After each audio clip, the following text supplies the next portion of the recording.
Look closely. Everything you've worked for is now. Wait, Daniel.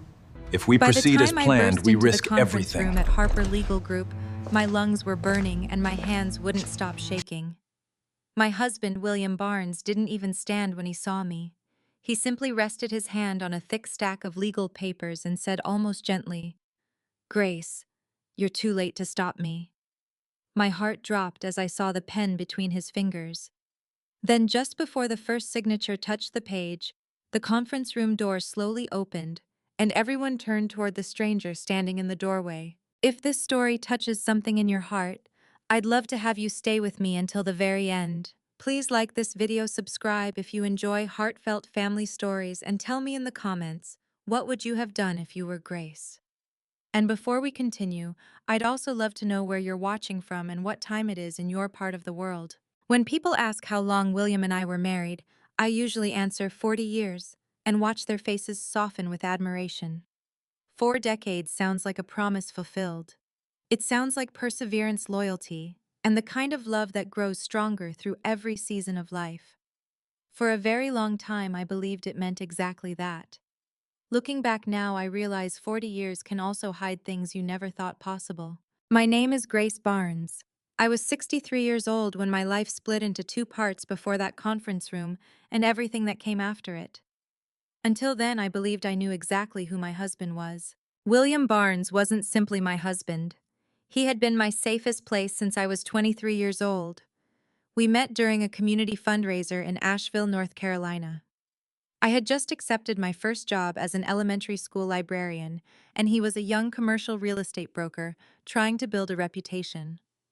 Neither of us had much money, but we shared the same dream: a quiet home, honest work, and enough love to carry us through whatever life decided to throw our way.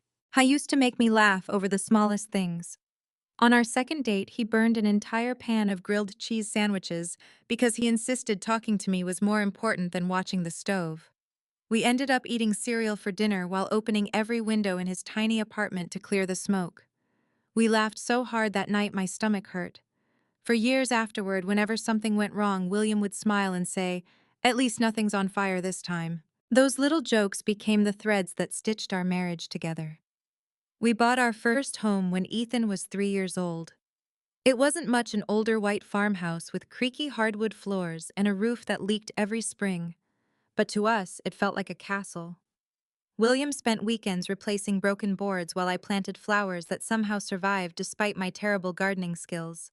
2 years later, Emily was born. Suddenly, our home was filled with muddy shoes, school projects, birthday parties, barking dogs, forgotten lunches, scraped knees, and Christmas mornings that began before sunrise. Life was busy, noisy, exhausting, and beautiful.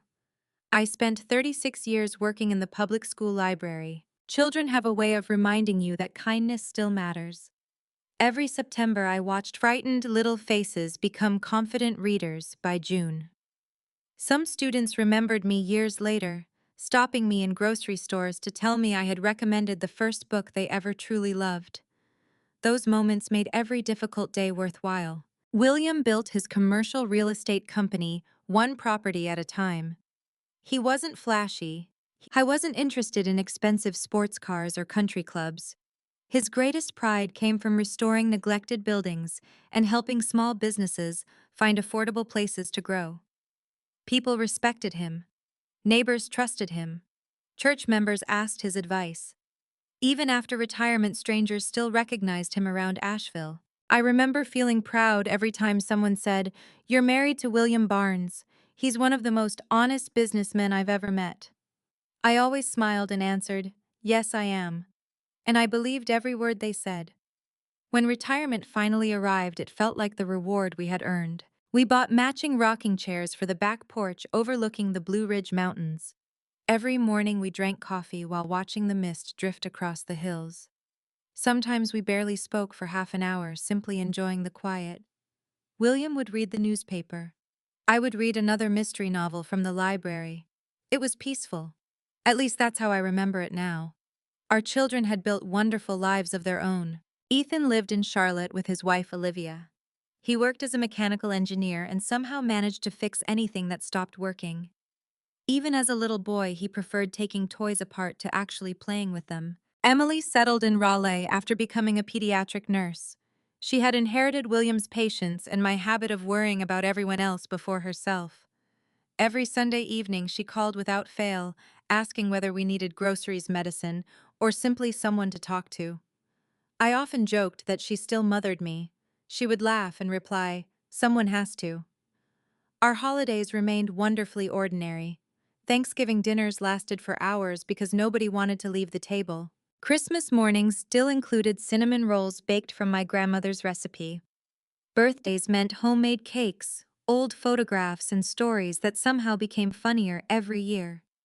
Everything appeared exactly as I had imagined retirement would be. But memory has a strange way of hiding warning signs until you're ready to see them. The first change seemed insignificant. William started carrying his phone everywhere. For 40 years, he'd leave it on the kitchen counter while mowing the lawn or taking out the trash. Suddenly, it never left his pocket. If it rang, he'd step outside before answering. When I entered the room unexpectedly, conversations ended almost immediately. I noticed. Of course I noticed. But I also trusted him. One evening I asked casually, "Everything okay?" He smiled without looking at me. "Just some old business matters. Nothing you need to worry about." That answer satisfied me. At least it did then. A few weeks later, I found him sitting alone on the back porch long after midnight. William had always been an early sleeper. By 10 o'clock, he was usually snoring softly beside me. That night, he stared into complete darkness. "You couldn't sleep?" I asked. He startled so badly that he nearly dropped his coffee mug. "Oh, just thinking." "About what?" He hesitated. "You know, retirement." I wrapped my arms around his shoulders. "We'll figure this new chapter out together." He reached up and squeezed my hand. "I know." But something about his voice sounded distant, like he was comforting himself instead of me. The little changes continued. Business lunches became surprisingly frequent. He started dressing more formally than retirement required. Several mornings he left before sunrise, saying he needed to meet someone downtown. Sometimes he returned cheerful. Other times he seemed exhausted. When I asked how his meetings went, he always answered with the same sentence: "Nothing worth talking about." Eventually, I stopped asking. Marriage teaches you that everyone deserves a little privacy. Or at least that's what I believed. One Saturday afternoon, Linda Foster came over for tea. Linda had been my closest friend since my very first year teaching. We finished each other's sentences, remembered each other's anniversaries, and could usually tell something was wrong before either of us admitted it. She watched me quietly while stirring her tea. "Grace? Can I ask you something?" "Of course." She hesitated longer than I expected. "Has William been working again?" I frowned. "Not really. Why?" "Oh, maybe it's nothing." "Linda." She sighed. "I've seen him downtown several times over the last month. That isn't unusual." "No." She looked uncomfortable. "He wasn't alone." I smiled. "Probably meeting old business contacts." She nodded slowly, though she didn't seem convinced. "Maybe." Neither of us spoke for several seconds. Finally, she reached across the table and squeezed my hand. "I hope that's all it is." I laughed gently. "Linda, after 40 years of marriage, I think I'd know if something serious was wrong." She smiled. "I hope you're right." After she left, I stood alone in my kitchen, much longer than necessary. Her words shouldn't have bothered me. Instead, they echoed through my mind all evening. Not because I believed William had betrayed me, because for the very first time in decades, I realized I wasn't completely certain anymore. For the next several days, I tried to convince myself that Linda's concern had planted unnecessary doubt in my mind. After all, she had never actually said William was doing anything wrong. She had only mentioned seeing him with another woman. Asheville wasn't a large city. Business professionals often met over lunch or coffee. William had spent more than 40 years building relationships throughout western North Carolina. It wasn't unusual for people to seek his advice even after retirement. That was the explanation I repeated every morning while pouring coffee into his favorite blue mug. The problem wasn't that I didn't have an explanation. The problem was that I kept needing one. William remained kind. He still kissed my forehead before leaving the house. He still thanked me whenever I cooked dinner. He still asked about Emily's latest hospital stories and Ethan's engineering projects. Nothing about him felt cruel.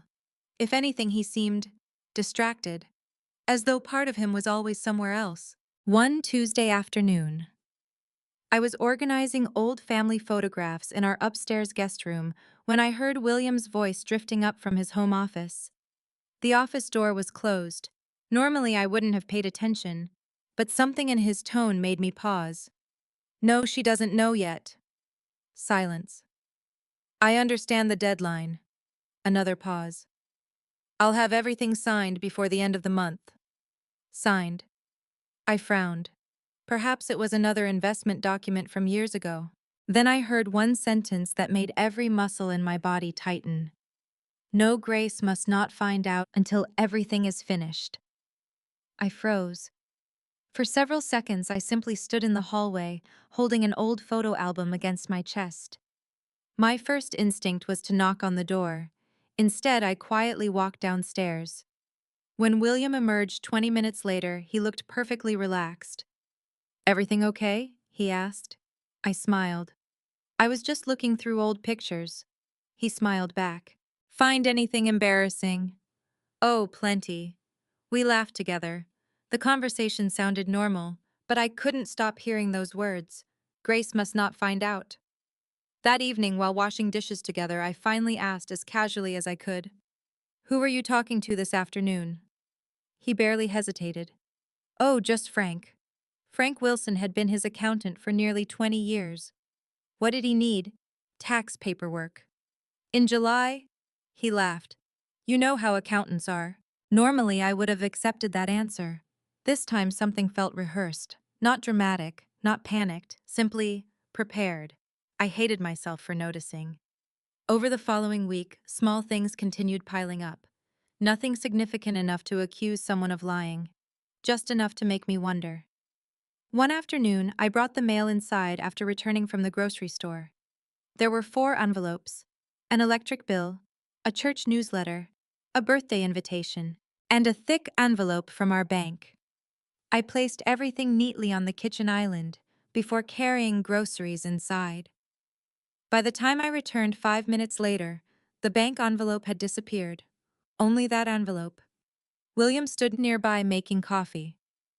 "Did you move the mail?" I asked. "Oh." He looked down. "I think that one was addressed to me. It had both our names on it. I'll look at it later." His answer wasn't rude. It simply ended the conversation. That evening, I searched the recycling bin. The envelope wasn't there. Neither was any paperwork from it. The following Friday, I met Linda for lunch at our favorite cafe downtown. She immediately noticed something was wrong. "You look tired." "I haven't been sleeping very well." She waited. I stirred my soup without eating it. Finally, I whispered, "I overheard William talking on the phone. And he said I wasn't supposed to know something." Linda's expression became serious. "What exactly?" "I don't know." "Did you ask him?" "He said he was talking to his accountant." "Do you believe him?" I wanted to answer yes. Instead, I looked out the window. "I don't know." Linda reached across the table. "Grace, I feel guilty even thinking these things." "I know. We've been married 40 years. I know. I don't want to become one of those people who sees betrayal everywhere." She nodded gently. "But ignoring something doesn't make it disappear." Her words stayed with me long after lunch ended. A few days later, I decided to stop by our bank. Not because I suspected fraud. At least that's what I told myself. I simply wanted to ask about updating one of our certificates of deposit before it matured. Rachel Morgan had been managing our accounts for years. She greeted me warmly. "Grace, it's been too long. I suppose retirement has made me lazy." She laughed. "I doubt that." We chatted about Emily's nursing career and Ethan's children before sitting down in her office. The appointment began exactly as expected. Then I casually asked, Could you print a summary of all our joint accounts? Rachel paused for barely a second. It was so brief that someone else might never have noticed. I did. Of course, she typed quietly. Her smile faded ever so slightly. When the printer finished, she handed me several pages. I glanced through them. Everything looked ordinary: checking, savings, retirement. Then I noticed something strange. There used to be another investment account. Rachel carefully folded her hands. Mrs. Barnes? Yes. I'm afraid there are certain matters I can't discuss without proper authorization. I blinked. What do you mean? I can only explain accounts for which you're currently listed as an authorized party. I stared at her. William and I have always shared everything. Rachel's expression became almost apologetic. I understand. Are you saying something changed? She chose her words carefully. I'm saying that if you have questions about ownership documentation, you should speak directly with your husband. My heart began beating faster. I don't understand. I wish I could say more. She lowered her voice. But I legally can't. She wasn't refusing because she didn't want to help me. She was refusing because someone or something had changed the legal situation. I thanked her and walked out carrying papers that suddenly felt much heavier than before. Driving home through Asheville, I barely noticed the traffic. Questions crowded my thoughts. Ownership documentation. What ownership documentation? William had never hidden finances from me. Never. When I pulled into our driveway, his SUV wasn't there. He had left a handwritten note on the refrigerator. Meeting downtown. Back before dinner. Love you. The handwriting looked exactly like it always had. Strong, confident, comforting. I traced my finger across the words. Love you. Could someone love you and still hide something this important? Important that night, William came home unusually cheerful. He suggested we order pizza from our favorite family-owned restaurant. He even opened a bottle of wine we'd been saving. For a few hours, everything felt almost normal again. We laughed while watching an old movie. He reached for my hand during one of my favorite scenes. I leaned against his shoulder. Part of me wanted desperately to forget everything. Then his phone buzzed. He glanced at the screen. His smile disappeared. I need to take this. He stepped outside. The back door closed softly behind him. From the living room window, I watched him pacing across the deck beneath the porch light. His shoulders looked tense. His free hand kept rubbing the back of his neck the way it always did when he was anxious. 10 minutes passed, then 15. When he returned, I asked quietly, "Everything okay?" He smiled. "Just business." I looked directly into his eyes. "I thought you retired." For the first time in 40 years, my husband looked away before answering. So did I. The next morning I woke before sunrise. For most of our marriage, mornings had been my favorite part of the day. I loved the quiet rhythm of making coffee while the house slowly came alive. William usually joined me 10 minutes later, still rubbing sleep from his eyes, pretending he wasn't fully awake until he'd had his first cup. That routine had survived raising children, demanding careers, financial struggles, and retirement. Now, for the first time, silence felt uncomfortable. I found William already dressed.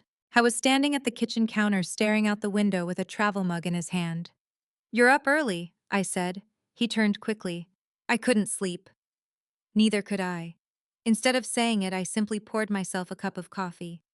We stood side by side without speaking. Normally, the silence between us felt peaceful. That morning, it felt crowded.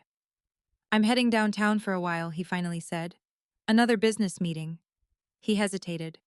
"You could call it that." I looked at him carefully. "I thought you told me you were finished with business." "I thought I was." Again. The same strange answer. Before I could ask another question, he kissed my forehead and walked toward the garage. "I won't be long." The front door closed. A moment later, I heard his SUV disappear down our quiet street. I remained standing in the kitchen long after the sound had faded. Something inside me had changed. Not because I believed William had become a bad man, because I realized I had begun measuring every sentence he spoke. Marriage shouldn't feel like that. Around mid-morning, I decided to clean the upstairs closets. Whenever life became confusing Organizing something always helped me think. Old blankets, Christmas decorations, boxes of Ethan's baseball trophies, Emily's elementary school artwork, decades of memories. Near the back of one closet sat a faded cardboard box labeled Important Papers. Inside were copies of our mortgage documents, insurance policies, tax returns, and the paperwork from when we purchased our current home almost 20 years earlier. Everything appeared exactly as I remembered, until I noticed something missing. Our estate planning folder.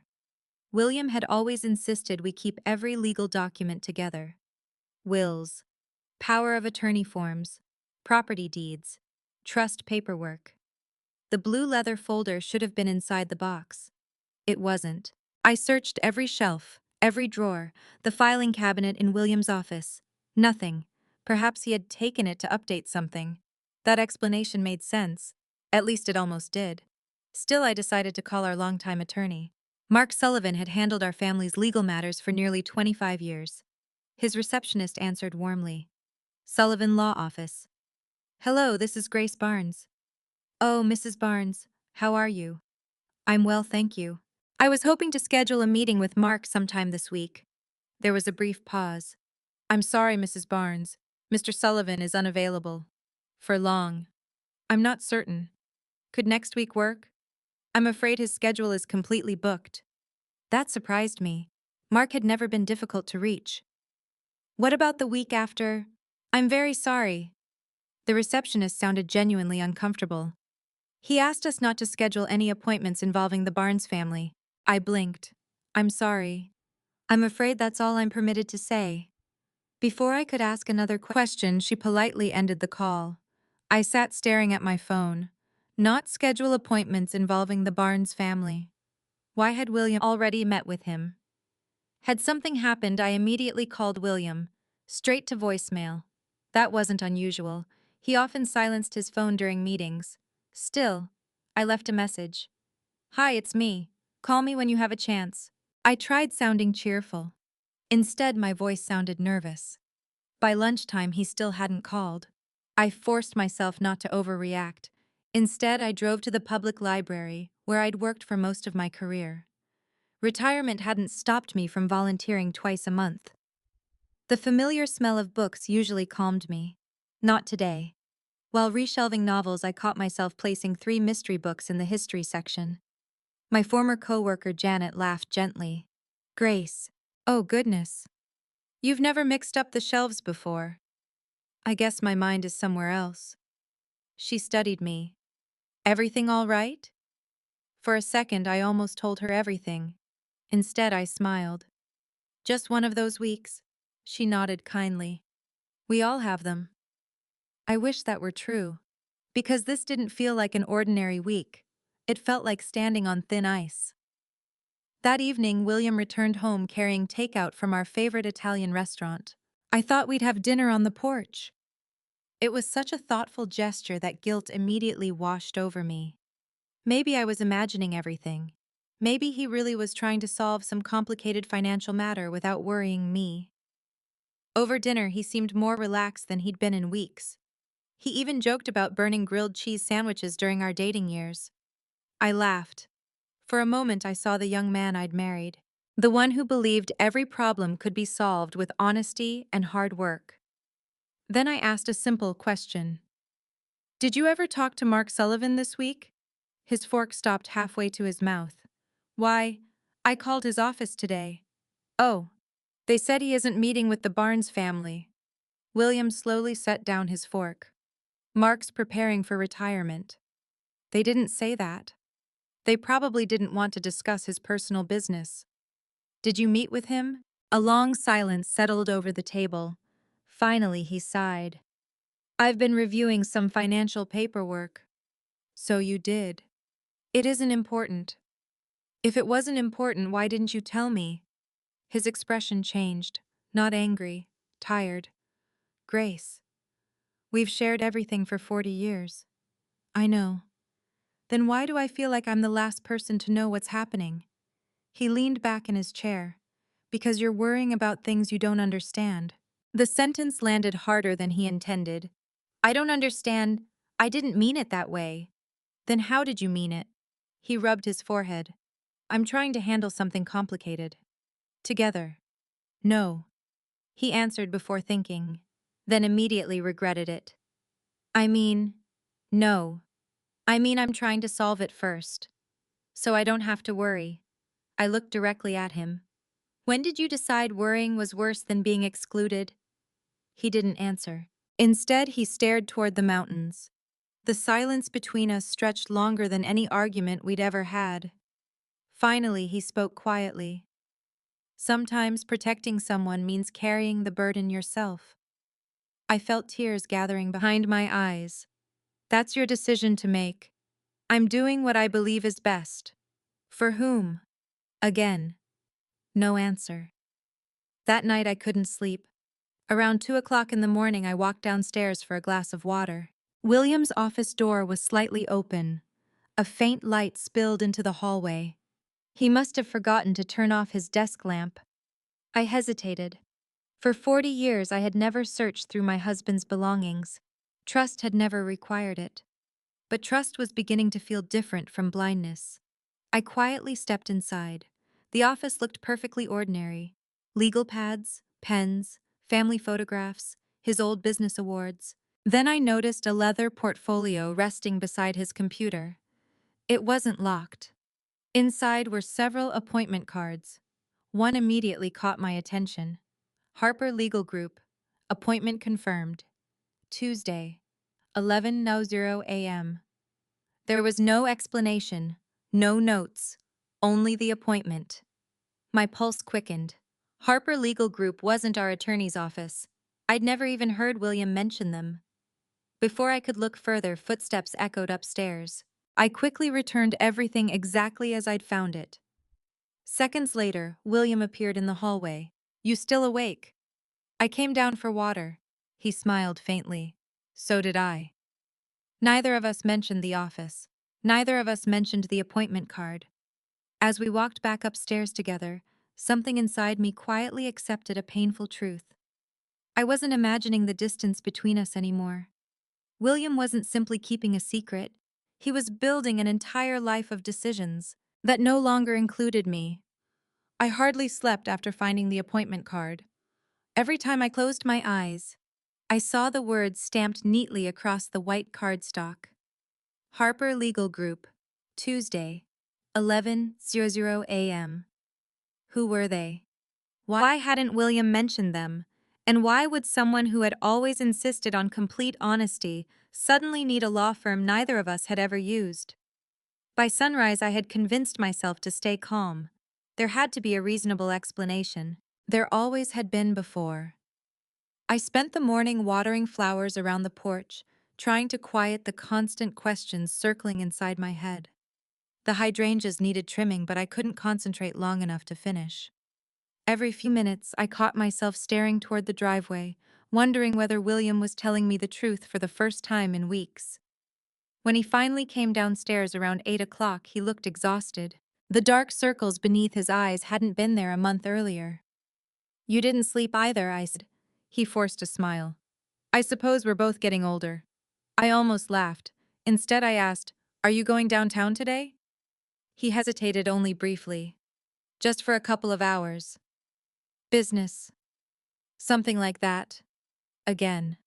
Always the same vague answer. I wanted to tell him I already knew about Harper Legal Group. I wanted to place the appointment card on the kitchen table and simply ask him why. Instead, I watched him pick up his car keys. As he reached the front door, he turned around. Grace? Yes. I know things have felt different lately. I waited. I promise I'm trying to fix something. Fix what? He opened his mouth, closed it again. I'll explain when the time is right. Then he walked out. Those words hurt more than any argument could have. Because they assumed I wasn't entitled to know. They assumed I should simply wait. 40 years of marriage had somehow become one long request for patience. Around 10 that morning, I drove into downtown Asheville, not to follow William. At least that wasn't what I admitted to myself. I simply wanted fresh air. The farmer's market was open, and I wandered between local vendors without really seeing anything. People smiled. Children laughed. A street musician played an old Johnny Cash song. Life continued exactly as it always had. Only mine seemed suspended between questions. While leaving the market, I noticed Linda Foster walking toward me carrying two reusable grocery bags. Grace, she immediately noticed my expression. Oh, sweetheart. I've had better weeks. She suggested we sit on a nearby bench beneath a large oak tree. For several minutes, neither of us spoke. Finally, I whispered, I found an appointment card. She looked at me carefully. What kind? A law office. Did you ask William? No. Why not? Because I'm afraid of the answer. Linda nodded slowly. I understand. I don't even know what I'm accusing him of. You aren't accusing him. I'm doubting him. Those aren't always the same thing. I looked down at my hands. I've never gone through his things before. And I hated myself while I was doing it. Linda gently touched my shoulder. Grace, if someone you've trusted your entire adult life suddenly starts hiding important parts of their life, asking questions isn't betrayal. I swallowed hard. Then why does it feel like it is? Before Linda could answer, my phone rang. Unknown number. Normally, I ignored unfamiliar calls. For some reason, I answered. Hello. Silence. Then a woman's calm voice spoke. Mrs. Barnes. Yes. You don't know me. Who is this? I can't tell you. My heart immediately began racing. If this is some kind of scam, it isn't. The voice remained remarkably steady. You need to listen carefully. Every instinct told me not to hang up. What do you want? If you still want to protect what's yours. The woman paused. Be at Harper Legal Group before noon tomorrow. My breath caught. What? Don't be late. Who are you? You'll understand soon enough. Wait. You must not tell your husband you're coming. My pulse thundered inside my ears. How do you know my husband? No answer. Instead, she quietly added one final sentence. After tomorrow, it may be too late. The call disconnected. I stared at my phone. Linda had been watching my face the entire time. Grace? I couldn't speak. Who was it? Finally, I managed to whisper, they knew about Harper Legal Group. Linda's eyes widened. What did they say? I repeated every word as accurately as I could. When I finished, neither of us spoke. The sounds of the busy market suddenly felt incredibly far away. Finally, Linda asked, Do you think it's real? I don't know. Could someone be trying to manipulate you? Maybe. Could someone be trying to help you? I don't know that either. The uncertainty frightened me more than certainty ever could. Linda looked directly into my eyes. If someone wanted to scare you, they could have asked for money. I nodded. They didn't. If someone wanted to trick you, they probably wouldn't tell you not to call William. Again, I nodded. So what are you thinking? I looked down at my trembling hands. I'm thinking someone believes something important is about to happen. The drive home felt strangely unreal. Every traffic light seemed to last forever. Every passing car made me jump. By the time I reached our driveway, I had decided on only one thing. I wasn't going to tell William about the call. Not yet. The secret felt wrong, but somehow it also felt necessary. That evening, William returned home carrying fresh flowers, yellow daisies, my favorite. I saw these and thought of you. I accepted them with a smile that felt heavier than it should have. They're beautiful. During dinner, he talked about ordinary things, the weather, a new restaurant opening downtown, Emily's upcoming birthday. He acted exactly like the man I'd lived beside for 40 years, which somehow made everything even harder. How could someone planning something behind my back still remember my favorite flowers?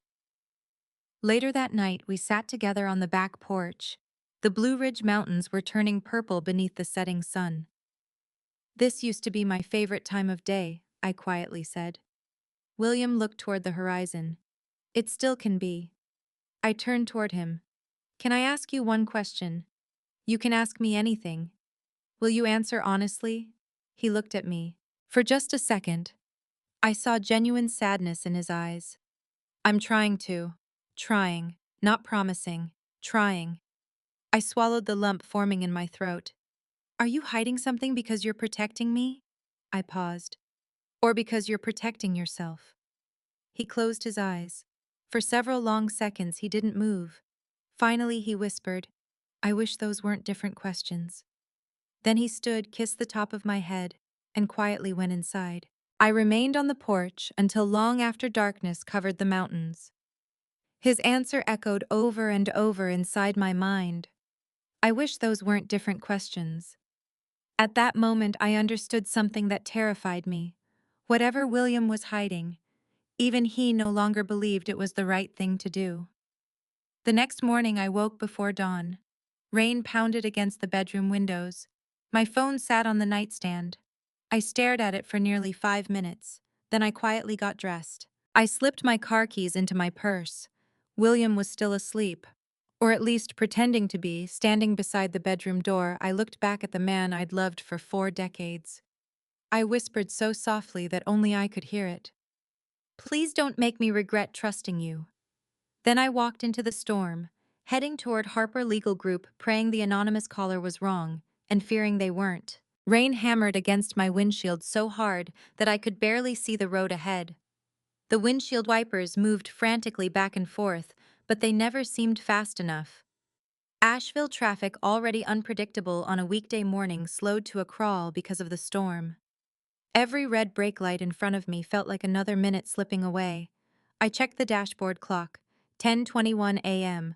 Harper Legal Group was only 15 minutes away on a normal day. Today, nothing about the drive was normal. I tightened my grip on the steering wheel. Please. Whoever had called me yesterday believed something irreversible was about to happen. The thought echoed through my mind until my phone buzzed through the car's Bluetooth speakers. Unknown number. Again. I answered immediately. Hello? The same calm female voice spoke. Mrs. Barnes. I'm on my way. I know. You know? You've been delayed. I glanced at the endless line of cars. There's an accident. I was afraid there might be. My heartbeat quickened. Who are you? I can't answer that. Please. A pause. Then she said quietly, You don't have much time. What exactly is happening? I've already told you as much as I safely can. Safely. If William signs those documents.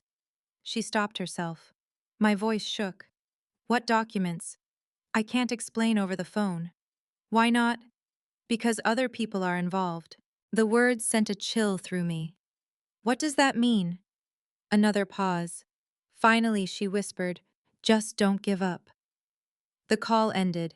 I stared at the dashboard for a second before forcing my eyes back onto the road.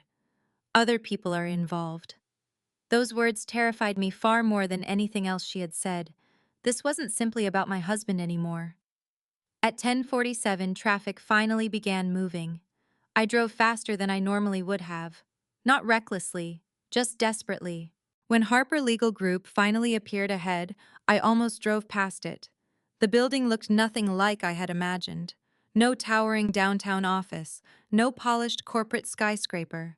Instead, it occupied a beautifully restored brick building near the courthouse, with brass lettering beside the entrance and neatly trimmed landscaping despite the rain. Everything about it projected quiet professionalism.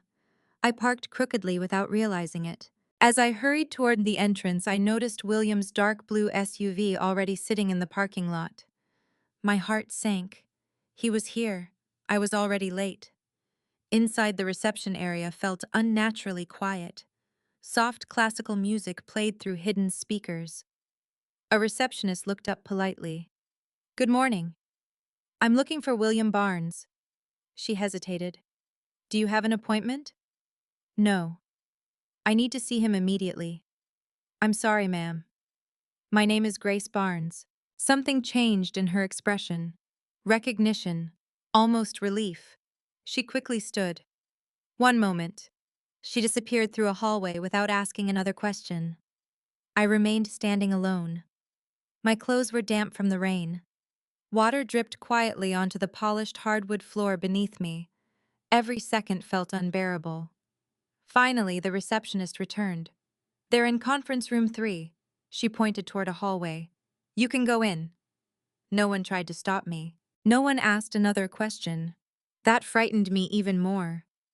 As I hurried down the hallway, I noticed several closed office doors. Voices drifted faintly through the walls. Phones rang somewhere in the distance. Life continued as usual for everyone else. For me, everything was about to change. Conference room 3 stood at the very end of the corridor. The door wasn't completely closed. Light spilled into the hallway. I could hear muffled voices inside. One belonged unmistakably to William. Another belonged to a woman I didn't recognize. A man's voice answered calmly. I couldn't make out the words. I pushed the door open. Every conversation stopped instantly. 5 people sat around a polished walnut conference table. William, a woman in her early 40s wearing an expensive navy suit. 2 attorneys. A middle-aged man I had never seen before. Several thick folders lay neatly arranged before them. My eyes immediately found William. He looked surprised, but not shocked, almost as though he had expected this possibility. "Grace." He slowly stood. No one else moved. I looked around the room. What is this silence? What is happening? The woman in the navy suit glanced toward William but said nothing. One attorney quietly closed a folder. No one answered me. I turned back toward my husband. "William." Finally he spoke. His voice remained calm, too calm. "I didn't want you to find out like this." My chest tightened. "Find out what?" Again. Silence. I noticed several signature tabs attached to documents lying directly in front of William. Yellow markers, one after another, waiting. "What are those?" William looked down at them, then back at me. "Legal paperwork." "What kind of legal paperwork?" "It's complicated." I couldn't believe what I was hearing. "Complicated." I took one step closer. "We've been married for 40 years. "I know. And you're sitting here preparing to sign something you never even mentioned. I'm trying to protect you." The sentence struck me like a slap. "No." I shook my head. "You don't get to say that anymore." The room remained painfully quiet. Even the attorneys avoided looking directly at me. I pointed toward the folders. "Protect me from what?" William exhaled slowly. "I wish we were having this conversation somewhere else." "I don't." For the first time since entering the room, anger pushed through my fear. "I want it right here." "I can explain." "Then explain." Instead, he reached for his pen. The simple movement felt surreal, as though my questions no longer mattered, as though whatever was inside those folders had become more important than my voice. I stared at him in disbelief. "William." He looked directly into my eyes. There was sadness there, regret, exhaustion, but there was also determination. Then he quietly said the words that would echo in my memory forever. "Grace." He paused. "You're too late to stop me." The room seemed to disappear around me. I barely noticed the rain striking the windows. Barely noticed my own breathing. Too late. Too late for what? What does that mean? No one answered. William uncapped his pen. His hand hovered above the first signature line. I instinctively stepped forward. One of the attorneys gently raised a hand. "Mrs. Barnes." I ignored him. "William, don't sign anything until you tell me what's happening." His jaw tightened. "I can't." "You can." "I can't." "Why?" "Because if I stop now..." He closed his eyes briefly. "Everything we've built could collapse." Tears blurred my vision. "What have you done?" Before he could answer, the conference room door slowly opened. Every head turned toward the entrance. A tall, gray-haired man wearing a rain-soaked overcoat stood quietly in the doorway. He carried a worn leather briefcase in one hand and a thick sealed envelope in the other. Water dripped onto the floor beside his polished shoes. His eyes settled immediately on William, then on me. Finally, he spoke in a steady, unmistakably confident voice. "I believe this meeting needs to stop." The room fell completely silent. Even William looked stunned. The stranger took one slow step into the conference room. My name is Daniel Harper. He placed the sealed envelope gently on the table, and before anyone signs another page, he looked directly at William. There are several documents everyone in this room needs to see first. For several long seconds, no one in the conference room moved. The only sound came from the rain tapping steadily against the tall windows. Daniel Harper stood beside the doorway, calm and composed, despite the water dripping from the hem of his overcoat. His silver hair was damp, his leather briefcase worn with age, and yet there was something about him that immediately commanded respect. The attorney sitting across from William was the first to speak. "Excuse me, sir. This is a private meeting." Daniel met his eyes without the slightest hint of uncertainty. "I'm well aware. I'm afraid you cannot simply interrupt a confidential legal proceeding." "I can when that proceeding may rely on documents that deserve closer examination." Silence settled over the room again. I looked at William. His face had lost all its color. For the first time that morning, he genuinely looked frightened. Not angry, not defensive. Frightened. The woman in the navy suit, whom I still didn't know, rose from her chair. "I'm Nicole Reynolds," she said firmly. "Mr. Barnes retained this firm properly. Unless you have legal authority to interfere, I suggest you leave." Daniel calmly placed his briefcase on the conference table. I expected that response. He slowly removed several thick folders. Each carried official certification tabs, county seals, recorded copies. The room suddenly felt much smaller. One of Harper Legal Group's senior attorneys frowned. "May I ask who you are?" Daniel extended his business card. "My name is Daniel Harper." The attorney glanced at the card. His expression changed almost immediately. "I know who you are." Daniel nodded politely. "We've met once before." "You retired." "I did." "Then why are you here?" Daniel looked toward me. "Because yesterday evening someone placed information in my hands that I couldn't ignore." Every eye turned toward him, including mine. William slowly lowered the pen he had been holding. His hands were shaking. Daniel noticed. "So," he spoke quietly, "it hasn't been signed yet." "No," one attorney answered. "Good."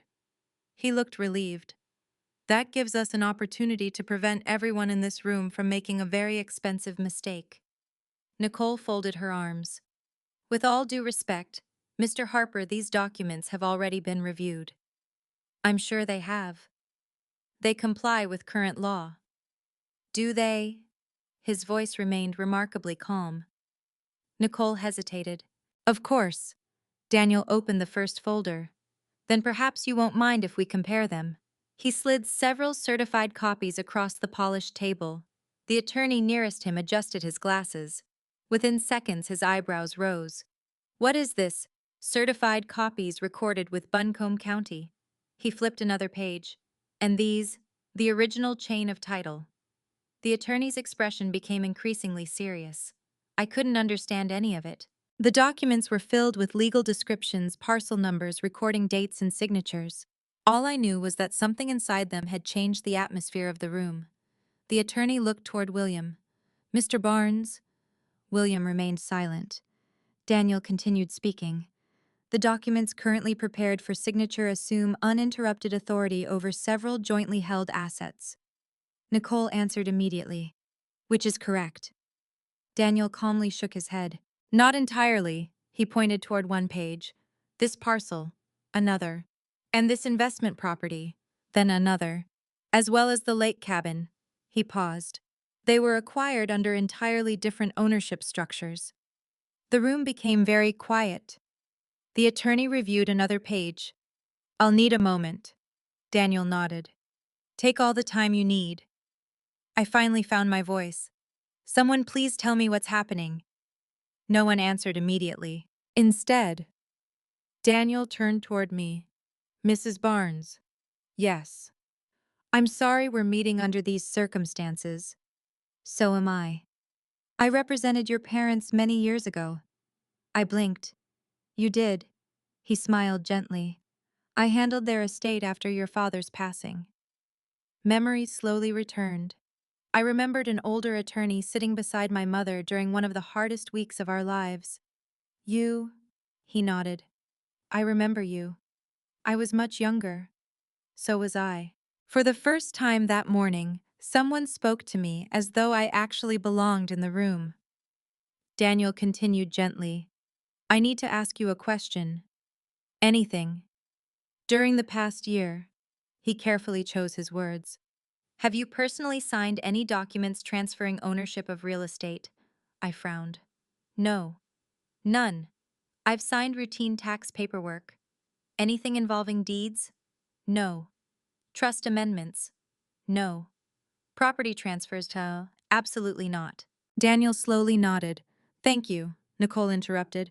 That proves nothing. Daniel looked toward her. I agree. It doesn't. He picked up another folder. This does. He slid several papers toward the attorneys. Again they began reading. Again the room grew quieter. One attorney finally looked at William. Mr. Barnes. William stared at the table. Can you explain this? His voice barely rose above a whisper. I believed everything had been prepared correctly. Daniel answered before anyone else could. I'm not questioning your intentions. Nicole immediately spoke. I am. Everyone turned toward her. William followed professional advice. Daniel looked directly at her. Whose advice? She hesitated. My firm's. Interesting. He opened yet another folder. Because several emails suggest otherwise. Nicole's face changed, only slightly. But I saw it. A tiny flicker of concern. Daniel continued. These communications repeatedly recommend proceeding before Mrs. Barnes becomes aware of the restructuring. I felt as though all the air had disappeared from the room. Aware. The anonymous caller. They had known. Nicole recovered quickly. Those emails discussed scheduling. Daniel remained calm. Did they? He quietly read from one page. If Grace learns about the transfers before execution, she'll ask unnecessary questions. No one spoke. Daniel turned another page. It's better to present everything after completion. He closed the folder. I don't interpret that as scheduling. The senior attorney removed his glasses. Ms. Reynolds. Nicole looked uncomfortable for the first time. I can explain. I'm listening. She glanced toward William, then back toward the attorney. The objective was simply to avoid causing Mrs. Barnes unnecessary stress. I couldn't believe what I was hearing. Unnecessary stress. I stepped forward. So everyone decided I didn't deserve to know. Nicole met my eyes. Mrs. Barnes. No. My voice surprised even me. You don't get to tell me what I can handle. William finally stood. Grace. I looked at him. Were you really going to let me find out after everything was finished? Pain filled his eyes. I thought it would be easier. For whom? He didn't answer. Daniel quietly observed the exchange. Then he spoke. Mr. Barnes. William slowly turned. I've spent over 45 years practicing property law. I know. I've seen husbands protect wives. I was trying to. I've also seen husbands make terrible decisions because they believed secrecy was kindness. William lowered his head. Daniel continued. They almost always regret it. No one argued. The senior attorney carefully closed every open folder. I believe this meeting should be suspended. Nicole looked shocked. On what basis? Until these inconsistencies are fully reviewed. They're technical issues. They're legal issues. There is a difference. Not in my profession. He looked directly at William. I strongly advise against signing anything today. The pen still rested beside William's hand. He stared at it for several long seconds. Then, slowly, he placed the cap back on. The simple click echoed through the silent room. I let out a breath I hadn't realized I was holding. Whatever those documents contained, they would not be signed today. Daniel gathered several papers into neat stacks. We still have much to discuss. William nodded quietly. I know. I looked from Daniel to William, to Nicole, to the attorneys. Nothing had actually been explained yet. I still didn't know why William had been willing to risk everything. I still didn't know what those documents were truly designed to accomplish. But one thing had become painfully clear. The secret was far larger than I had imagined. And this meeting was only the beginning of the truth. No one left the conference room. The rain outside gradually softened, but inside Harper Legal Group, the tension only deepened. One of the attorneys quietly closed the blinds before returning to his seat. Another asked the receptionist not to allow any interruptions. The atmosphere had shifted completely. What had begun as a routine signing had become an investigation. Daniel Harper removed his overcoat and draped it over the back of a chair. "Mrs. Barnes," he said gently, "would you like to sit down?" I hadn't even realized I was still standing. My knees suddenly felt weak. I lowered myself into the chair beside William, leaving nearly 2 feet of empty space between us. For 40 years we had instinctively sat shoulder to shoulder. That morning I couldn't bear to be close to him. Daniel noticed. So did William. Neither of them commented. Daniel organized several folders into neat stacks. "I think the best place to begin," he said, "is by explaining exactly what these documents were designed to accomplish." I looked at him gratefully. "Please." He picked up one thick binder. "Mr. Barnes intended to sign a series of documents transferring management authority over several jointly owned assets into a newly created asset protection trust."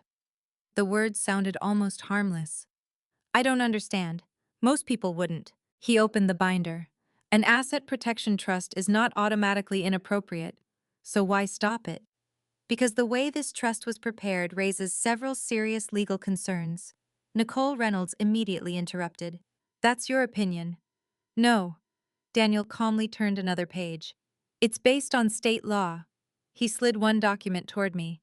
"This signature block." I looked down.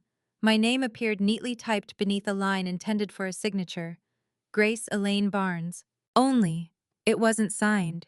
Instead, another page clipped behind it contained a photocopy of my signature from an older document. I frowned. "What is this?" Daniel answered quietly. "A signature sample." Nicole leaned forward. "It was included only for drafting purposes." Daniel looked at her. "Was it? It was never intended to replace an actual signature." He slowly nodded. "Perhaps." Then he turned to another document. "This one." Again my name appeared. Again there was no original signature, only another copied example. Daniel spoke carefully. "Mrs. Barnes, did anyone ever ask you to attend meetings regarding these trust documents?" "No." "Did anyone explain that control over jointly owned commercial properties would be transferred?" "No." "Were you ever informed that management authority could temporarily pass to another trustee?" I looked from him to William. "No." Daniel folded his hands. "Thank you." The senior attorney beside him sighed quietly. "Mr. Barnes." William still hadn't looked directly at me. "I believed everything would eventually be explained." Eventually. That word echoed painfully inside my mind. Everything would eventually be explained. After decisions had already been made.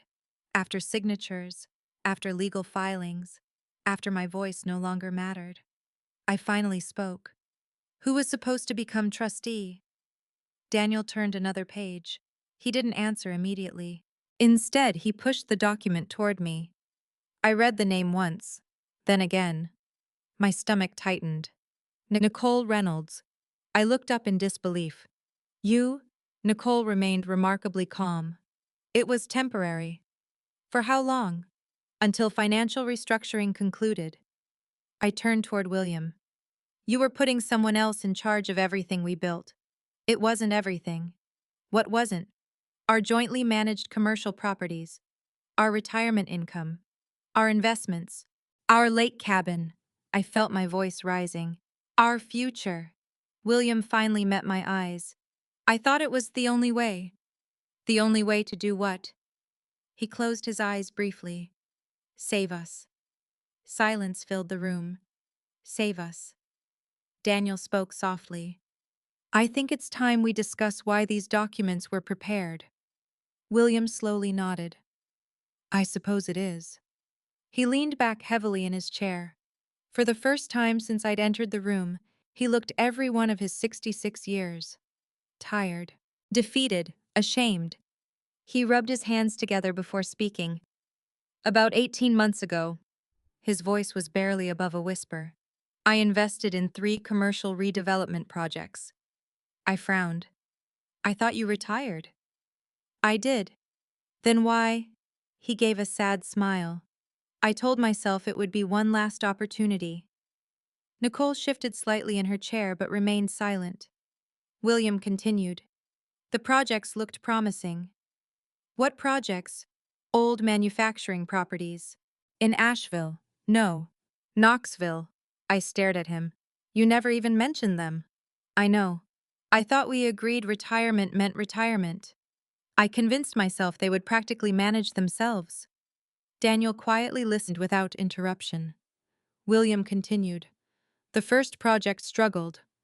The second lost its primary investor. The third, he swallowed, never received final permits.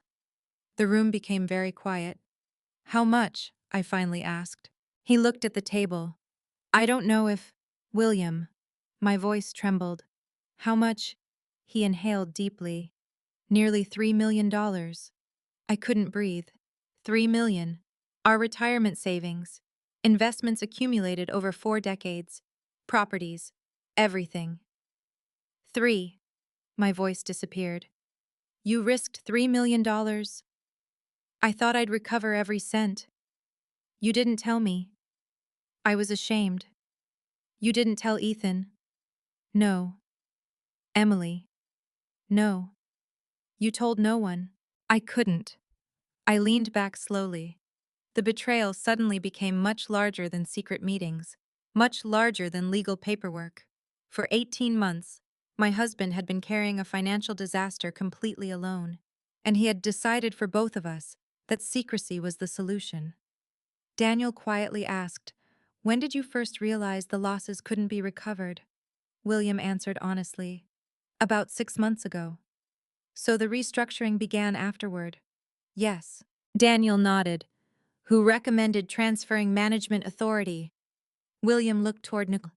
She believed lenders would cooperate more easily. Nicole immediately defended herself. I recommended creating stability, Daniel responded calmly. By excluding Mrs. Barnes, I recommended efficiency. Those aren't the same thing. Nicole's confidence began to crack. You don't understand every conversation. No, Daniel agreed. I only understand the written record. He opened another folder. And written records tend to outlive explanations. He removed several printed emails. I believe these should be discussed. Nicole's expression changed instantly. I don't think that's necessary. Daniel ignored her. He quietly handed copies to both attorneys. One attorney began reading aloud. William delaying Grace's involvement reduces unnecessary complications during lender negotiations. Another page. Once the restructuring is complete, explaining everything will be much easier emotionally. Another. She doesn't need every detail while we're solving the problem. I closed my eyes. Every sentence felt like another decision made without me. Another reminder that everyone believed protecting me required keeping me uninformed.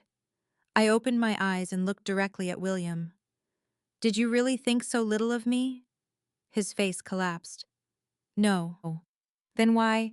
I thought if I failed. His voice broke. I'd rather have you hate me afterward than panic beside me while everything fell apart. Tears filled my eyes. You never gave me the chance to stand beside you. Neither of us spoke again for several moments. Daniel quietly closed the folders.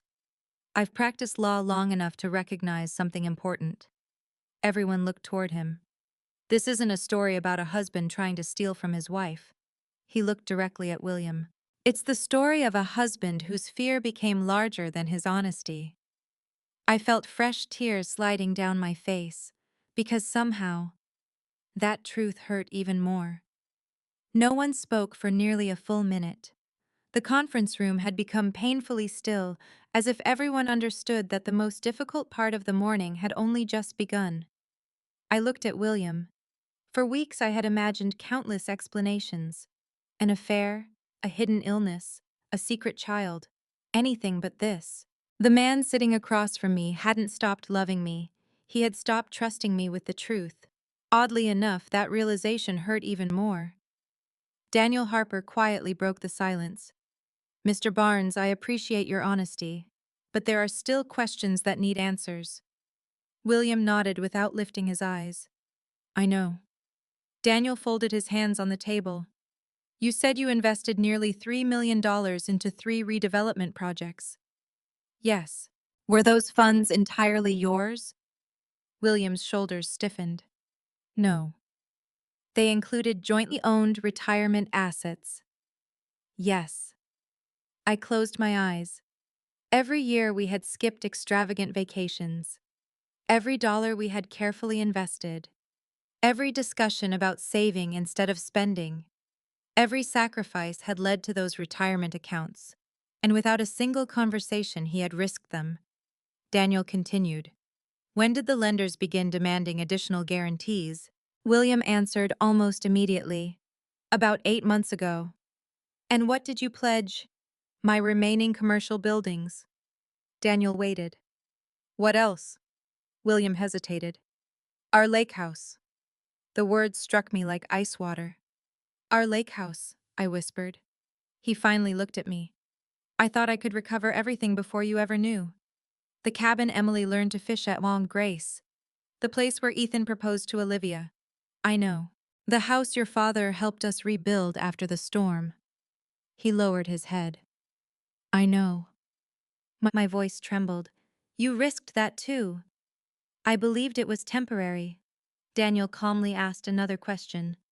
After those properties were pledged, what happened? William rubbed both hands across his face. The projects continued failing. Why? The market shifted. Nicole finally spoke. The timing became impossible. Daniel turned toward her. You advised him to continue investing. I advised him not to abandon partially completed developments. Even after substantial losses, they still had recovery potential. Daniel didn't argue. Instead, he opened another folder. I reviewed independent financial evaluations this morning. Nicole remained silent. The reports concluded those developments had almost no realistic chance of recovering.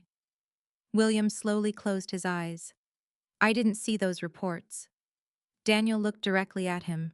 No, you didn't. The room became quiet again. I stared at Nicole. You knew? She met my eyes. I believe the evaluations were overly conservative. You never showed them to William. They weren't final. Daniel slid another document across the table. They were finalized 6 months ago. Nicole's confidence weakened. There are different opinions in commercial real estate. Daniel nodded. Certainly. But clients deserve to know all of them. She had no answer. For the first time since entering the conference room, I began to understand something important. William had made terrible decisions, but he hadn't made every decision alone. Daniel leaned back. Mr. Barnes, when the projects became unsalvageable, why didn't you simply tell your wife? William laughed quietly. It wasn't amusement. It was defeat. Because I knew exactly what she'd say. I frowned. What would I have said? He looked at me with tired eyes. We'll face it together. I nodded slowly. Yes. And I couldn't bear hearing those words. Why? Because they would have reminded me that I'd already failed you. The honesty in his voice made it impossible to doubt his shame. I wasn't afraid of losing money, he continued. I was afraid of watching you lose faith in me. Tears filled my eyes. William, I've spent 40 years trying to be the man you believed I was. You already were. No. He shook his head. I wanted to be the man who never made mistakes. I whispered. That man never existed. He smiled sadly. I know that now. Daniel allowed us a moment before continuing. Let's discuss the trust. William nodded. Nicole looked increasingly uncomfortable. Daniel opened another binder. The proposed restructuring transferred management authority to Miss Reynolds, I interrupted. But why her? William answered before anyone else. Because every lender already knew her. They trusted her. She negotiated commercial restructurings. Daniel quietly added, That part is true. Nicole looked relieved. Then Daniel continued. The problem isn't that she was proposed as temporary trustee. He tapped one page. The problem is the duration. I looked down. 5 years. Not 6 months. Not 1 year. 5 years. I stared at Nicole. You called that temporary. She immediately answered. Those provisions were flexible. Daniel shook his head. They weren't. Another attorney quietly spoke for the first time in several minutes. Ms. Reynolds, she looked toward him. Were revisions planned after execution? Potentially. Are those revisions documented anywhere? No. Then legally. He closed the folder. The current language controls. Nicole's face lost what little confidence remained. I suddenly remembered something. The anonymous caller. Everyone looked at me. I turned toward Daniel. Did you call me? He blinked. No.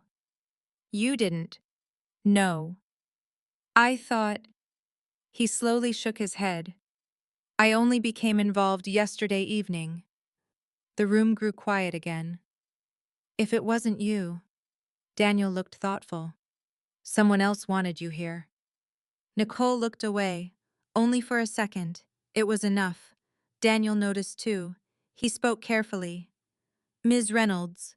She remained silent. Did anyone from your office contact Mrs. Barnes? No. Are you certain? Yes. He studied her expression. I'm not convinced. Neither was I. Daniel didn't push further. Instead, he gathered the documents into organized stacks. The immediate priority is preserving every available legal option. One attorney nodded. I agree. The signing is officially suspended. William looked exhausted. What happens now? Daniel answered plainly. We determine exactly how much has been lost. I swallowed hard. How bad is it? Daniel looked at William first, then at me. I'd rather answer after reviewing every account. William quietly spoke. It's worse than I've admitted. My heart sank. How much worse? He took a long breath. I still don't know. I stared at him. You don't know. I stopped counting after a while. Those words frightened me more than any number, because they meant the situation had grown beyond even his control. Daniel stood. I'd like copies of every loan agreement. William nodded. You'll have them. Every investment contract. Yes. Every email related to these developments. Nicole spoke quickly. Some communications are privileged. Daniel looked at her calmly. Privilege doesn't excuse incomplete disclosure when everyone's interests are at stake. She looked away again. I noticed William watching her. There was disappointment in his eyes. Not affection, not loyalty, disappointment. Perhaps for the first time, he was beginning to question the advice he had trusted for so long. As everyone slowly gathered their papers, Daniel walked toward me. His voice was gentle. Mrs. Barnes? Yes. I know today has been overwhelming. I managed a faint smile. That's one word for it. This process isn't finished. I know. There may still be unpleasant discoveries. I expected that, he nodded. But there is one thing I want you to remember. What is it? He looked directly into my eyes. Nothing that happened here today was your fault. I felt another tear slide down my cheek. For weeks I had questioned my instincts, wondered whether I was imagining problems, wondered whether asking questions made me disloyal. Daniel's words quietly erased that guilt. As I looked across the conference room one last time, I realized something had fundamentally changed. The biggest secret wasn't hidden anymore. Now we simply had to survive the truth. And somehow, I had the uneasy feeling the financial losses were only one part of a much larger story. When we finally walked out of Harper Legal Group, the rain had stopped. The clouds were beginning to break apart, allowing pale afternoon sunlight to spill across the wet sidewalks of downtown Asheville. Normally, I loved that smell after a summer storm, the mixture of fresh rain, damp brick, and mountain air. That day, I noticed none of it. William followed several steps behind me as we crossed the parking lot. Neither of us spoke. I unlocked my car, but before I could open the driver's door, He quietly said my name. Grace. I didn't turn around. What? I'm sorry. The words were barely audible. For weeks I had imagined hearing them. Now they sounded painfully small against everything that had happened. Sorry doesn't explain anything. I know. I finally faced him. His shoulders looked lower than I had ever seen them. His expensive suit, usually perfectly pressed, was wrinkled from hours of sitting in that conference room. His tie hung loose around his collar. He looked less like the confident businessman everyone admired, and more like an exhausted man who had finally run out of places to hide. I never wanted today to happen. No, I answered quietly. You wanted everything finished before I knew. He lowered his eyes. Yes. I nodded. At least that's honest. For several seconds, neither of us moved. Finally, I got into my car. I need time. I understand. I don't even know who you are right now. That sentence hurt him. I saw it immediately. Still, I drove away. The 40-minute trip home felt much longer. Every memory of our marriage seemed to replay itself as though someone had opened an old photo album inside my mind. Our wedding, our first apartment, holding Ethan for the first time, teaching Emily to ride her bicycle, family vacations, Christmas mornings, the day we celebrated paying off our mortgage. How could one terrible decision exist beside 40 years of beautiful memories I didn't know? When I reached home, the house felt strangely unfamiliar. Everything looked exactly the same. The family photographs still lined the hallway. William's reading glasses still rested beside his favorite chair. My gardening gloves were still sitting on the kitchen counter. Nothing had changed. Yet everything had. I had barely taken off my shoes when my phone rang. Emily. I stared at the screen. Normally I answered before the second ring. This time I hesitated. Finally I pressed accept. Hi, sweetheart. Mom. Something in my voice immediately caught her attention. Are you okay? I tried. I truly tried. I'm fine. She didn't believe me. No, you're not. Silence. Mom. What happened? Tears suddenly filled my eyes. I don't think I can explain over the phone. Her breathing changed instantly. Is Dad all right? He's alive. Another pause. What does that mean? It means... My voice cracked. I need both you and Ethan to come home. There was no hesitation. We'll leave today. You don't have to rush. We're coming. Emily. No. Her voice became gentle. If you're asking us to come home... She stopped. Then something serious has happened. I closed my eyes. Yes. We'll be there tonight. The call ended. A few minutes later I called Ethan. His reaction was almost identical. I'm leaving work now. You don't know what's happened. I know enough. What do you know? I know my mother never asks for help unless she truly needs it. By 6 o'clock that evening, both of my children were driving toward Asheville.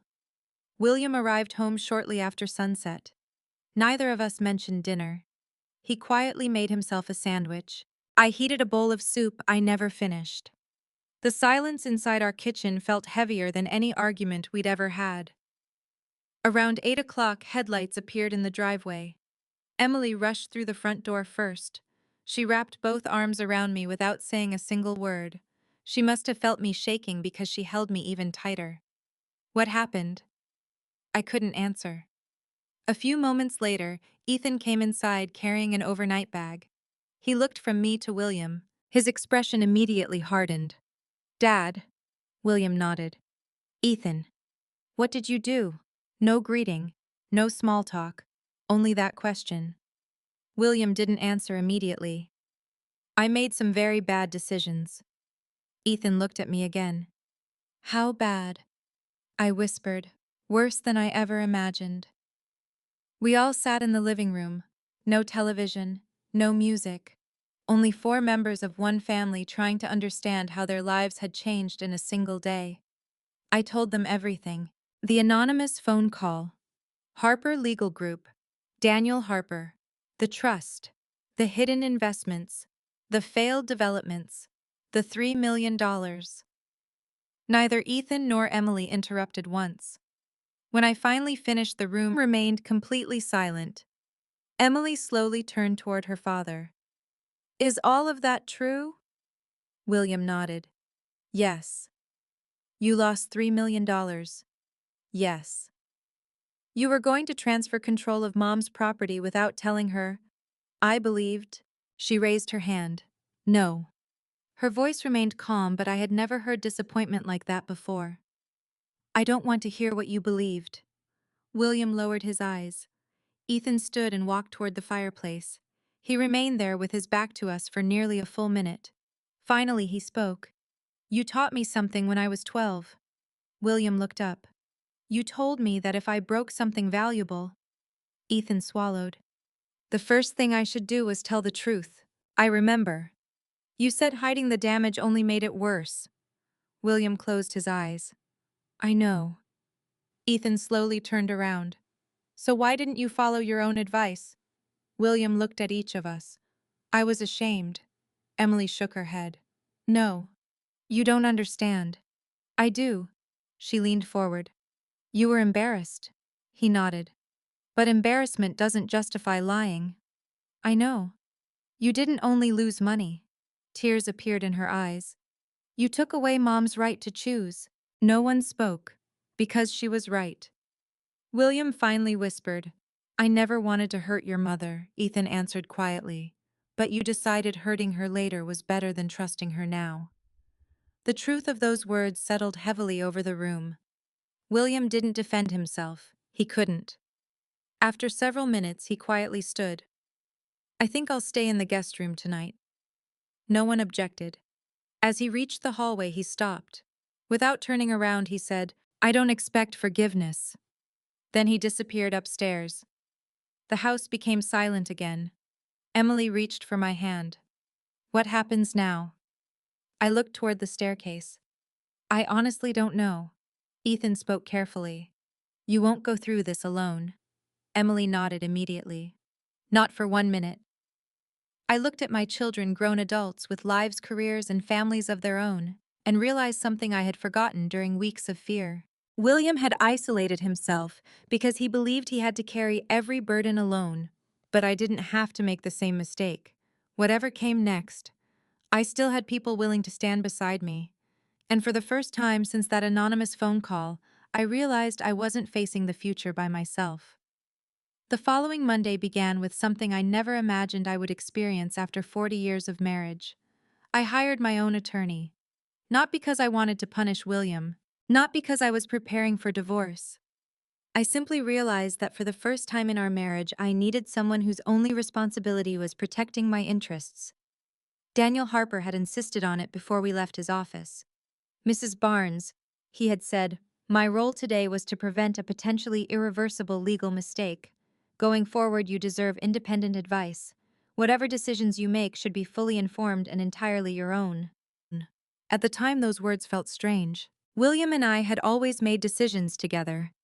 Now, independent advice suddenly sounded less like a betrayal and more like a necessity.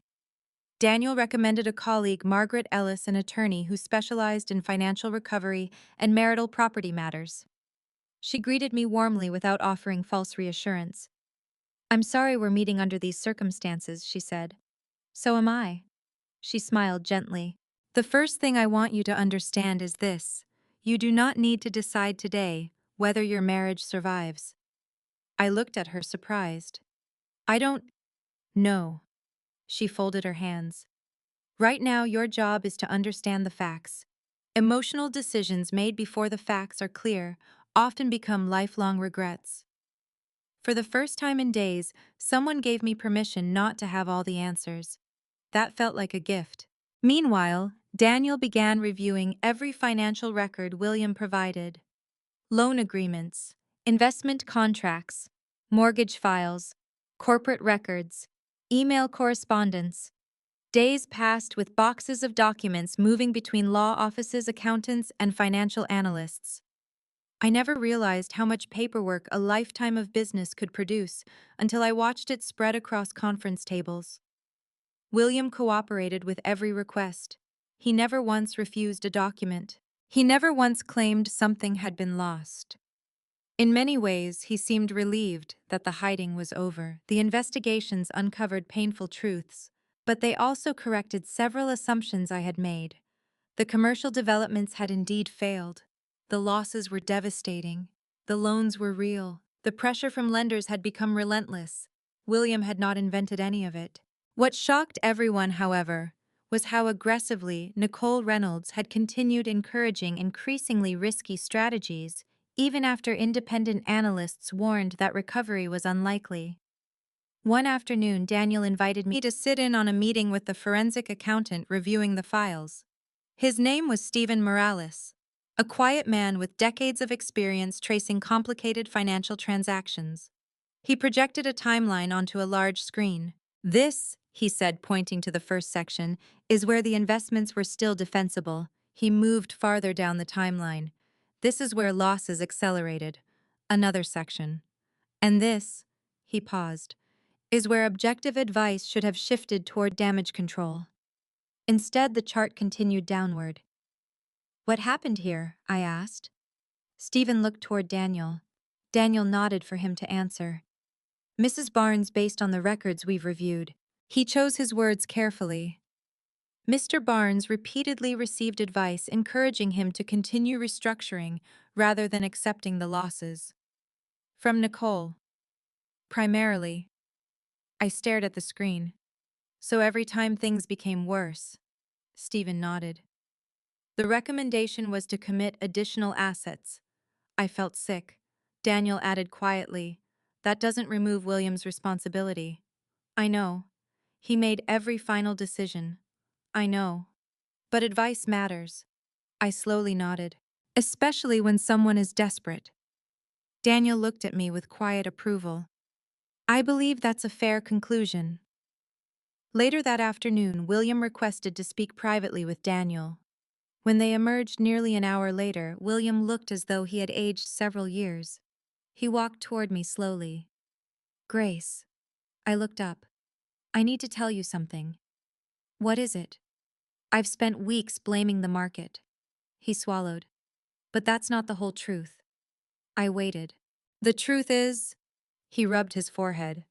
"I stopped asking difficult questions because I wanted to believe someone else could solve the problem." His honesty caught me off guard. "I wasn't manipulated into every decision," he continued. "I chose to believe the answers that hurt the least." Daniel quietly stood nearby, allowing William to continue. "I ignored warning signs. I ignored independent opinions. I ignored my own instincts." He looked directly at me.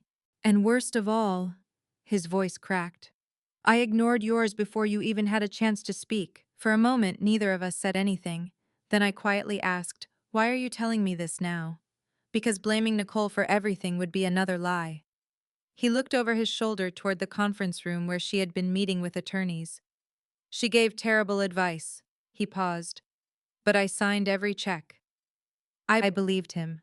Not because it excused what he had done. Because for the first time in months he wasn't trying to protect himself. He was simply telling the truth. The following morning, another unexpected development occurred. Nicole Reynolds officially withdrew from representing William. Daniel informed me shortly afterward. She resigned? Yes. Why? She retained independent counsel. That answer alone told me the situation had become serious. A few hours later, one of Harper Legal Group's attorneys quietly explained that Nicole had submitted a written statement claiming she had merely offered professional recommendations and that every decision had ultimately been William's. When I read the statement, my heart sank. There wasn't a single sentence expressing regret. Not one acknowledgement that she had repeatedly encouraged secrecy. No apology, only distance, only legal protection. William read it too. He folded the pages carefully before placing them back on the table. "I defended her." Daniel nodded. "I know. I believed she was trying to help. And now?" William gave a tired smile. "Now I think she was trying to save a project." He looked toward the window. "I should have realized sooner that she stopped talking about my family." Daniel remained silent. William continued. "Every conversation became about numbers. Debt. Creditors. Restructuring. Not once did she ask how Grace would feel. He closed his eyes briefly. I should have. That afternoon, Daniel gathered everyone for one final update. The immediate legal crisis has been stabilized. I let out a slow breath. No documents were signed. The jointly owned properties remain protected while further review continues. The lenders have agreed to temporary standstill negotiations. I looked at William. For the first time in weeks, some of the panic had disappeared from his face. Not because the problems were gone, because the running had stopped. As we left the office together, Daniel walked beside me. Mrs. Barnes. Yes. I've practiced law for a long time. I'm sure you have. I've seen people lose fortunes, he smiled sadly, and I've seen people lose families. He paused before adding, money can sometimes be rebuilt. I looked toward William, who was walking several steps ahead of us, with his shoulders bowed. And trust? I asked. Daniel followed my gaze. That depends. On what? Whether the person asking for forgiveness is willing to tell the whole truth. He looked at me. Even when the truth makes them look worse. I thought about everything William had admitted over the past few days. Not just the investments, not just the losses, his pride, his fear, his shame. For the first time since all of this began, I wondered whether the man I had loved for 40 years was finally becoming honest again. I just didn't know whether honesty arriving so late would be enough. For the first time in nearly 6 weeks, I woke without immediately reaching for my phone. There were no anonymous calls, no urgent messages from attorneys, no meetings waiting on my calendar. Only the soft morning light filtering through the bedroom curtains and the quiet sounds of birds outside the window. It should have felt peaceful. Instead, it felt unfamiliar. Crisis had become my routine. Now that the legal emergency had slowed, I finally had room to feel everything I had pushed aside. The anger, the disappointment, the grief. Not over the money, over the marriage I thought I understood. I quietly got dressed and walked downstairs. William was already in the kitchen. I wasn't reading the newspaper anymore. For 40 years, every morning had begun with the newspaper spread across the table. Now it remained folded beside his coffee. He looked up as I entered. Good morning. I nodded politely. Morning. Neither of us tried to force conversation. Some wounds need silence before they can accept words. After pouring myself a cup of coffee, I carried it onto the back porch. The Blue Ridge Mountains stretched across the horizon exactly as they always had. The mountains hadn't changed. Neither had the sunrise. Only the person watching them had. A few minutes later, Emily joined me outside. She wrapped a sweater around herself before sitting in the rocking chair beside mine. I used to think this porch solved everything, she said with a small smile. It solved a lot. She looked toward the mountains. How are you really doing? I considered lying. Instead, I answered honestly. I don't know, she nodded. I think that's a perfectly acceptable answer. We sat quietly for several minutes. Finally, I spoke. I keep wondering whether I missed obvious signs. Emily turned toward me. You didn't. What if I wasn't paying attention? You trusted Dad. I did. Trust isn't blindness, Mom. I looked down at my coffee. I keep replaying every conversation we've had over the last year. You'll drive yourself crazy. I already have. Emily reached over and squeezed my hand. Dad made the decisions. I know. You aren't responsible for choices he never shared. Hearing my daughter say those words lifted a weight I hadn't realized I was still carrying. Later that afternoon, I met with Margaret Ellis again. This meeting felt different. The legal crisis was no longer the focus. Instead, she wanted to discuss my future. I have a question, she said. I'm listening. When was the last time you made a major decision entirely for yourself? I laughed softly. I don't remember, she smiled. That's more common than you think. I've always made decisions with William. And before William, I thought for a moment. I suppose, college, she nodded. So for roughly 40 years, she paused. Your identity has naturally become intertwined with someone else's. I never saw that as a problem. It wasn't. She smiled warmly. Until one person began making decisions for two. Her words stayed with me long after our meeting ended. That evening, instead of going straight home, I drove to the public library. Mrs. Henderson, the current library director, looked genuinely surprised to see me. Grace. She hurried around the front desk and hugged me. We've missed you. I've missed this place. She smiled knowingly. I always kept your volunteer badge. I laughed. You assumed I'd come back. I hoped. Walking between the familiar shelves felt strangely comforting. The smell of books, the quiet conversations, children searching for adventure stories, teenagers pretending not to enjoy reading while secretly checking out novels anyway. For nearly 4 decades, this building had reminded me who I was. Not someone's wife, not someone's mother, simply Grace Barnes, a woman who loved helping children discover stories. Mrs. Henderson watched me smiling at a group of elementary school students. You belong here. 3 simple words. They nearly made me cry, because somewhere during the previous year, I had forgotten that. Over the following week, I gradually returned to volunteering. Only 2 mornings at first, then 3. Life slowly developed a rhythm that didn't revolve around legal meetings. One Thursday afternoon, Linda Foster arrived with homemade peach pie. I figured you needed dessert. I definitely needed dessert. We sat at my kitchen table exactly as we had hundreds of times before. She studied me carefully. You look different. Worse, she laughed. No. Stronger. I raised an eyebrow. I don't feel stronger. Most people never do while it's happening. She poured us both coffee. You know what I noticed? What? You've stopped apologizing. I frowned. What do you mean? A month ago, every sentence started with, she imitated my voice gently. Maybe I'm overreacting. Maybe I'm being unfair. Maybe I'm imagining things. She smiled. You don't say those things anymore. I hadn't even realized it. Perhaps she was right. Perhaps trusting my instincts wasn't the same as becoming suspicious. Perhaps confidence could exist without anger. That evening, Daniel Harper called. I wanted to update you. Is everything all right? Yes. The lenders have agreed to continue negotiations. I exhaled slowly. That's good. It is. He hesitated. I also wanted to tell you something else. What? I've watched many families go through financial disasters. I imagine you have. The ones who recover aren't always the ones who lose the least money. I listened quietly. They're usually the ones who stop pretending. After hanging up, I thought about those words for a long time. Stop pretending.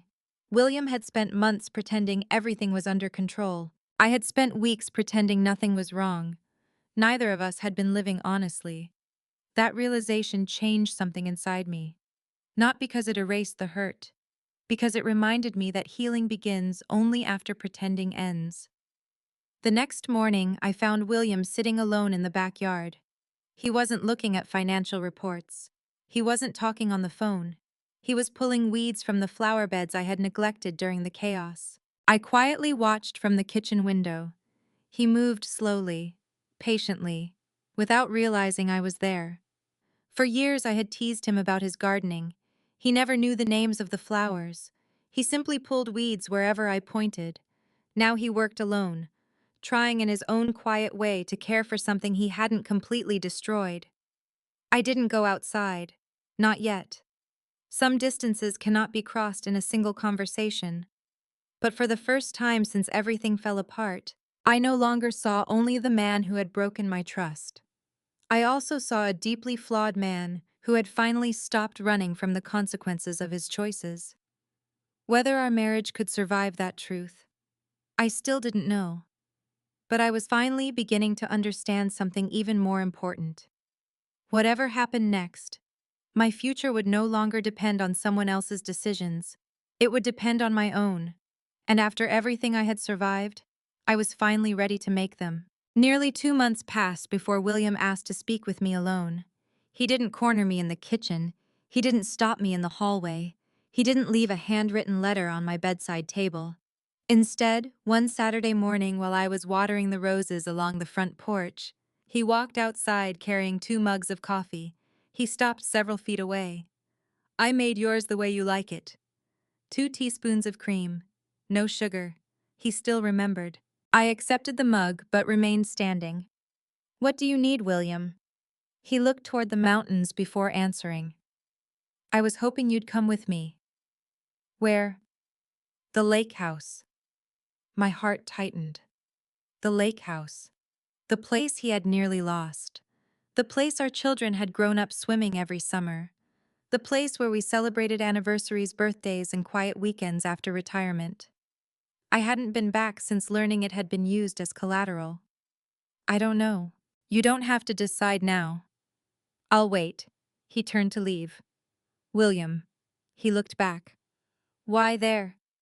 His answer came without hesitation. "Because it's the place where I remember us being happiest." An hour later, I found myself sitting in the passenger seat of his truck. Neither of us spoke much during the drive. The winding mountain roads looked exactly as they always had. Golden sunlight filtered through the trees. Tourists stopped to photograph overlooks. Motorcycles rumbled past in the opposite direction. The world hadn't paused simply because our lives had. When we finally reached the cabin, I sat quietly for a moment before getting out. The old wooden porch still creaked beneath my feet. Wind chimes Emily had bought years earlier still hung beside the front door. One of Ethan's initials was still carved into the dock where he had practiced fishing as a teenager.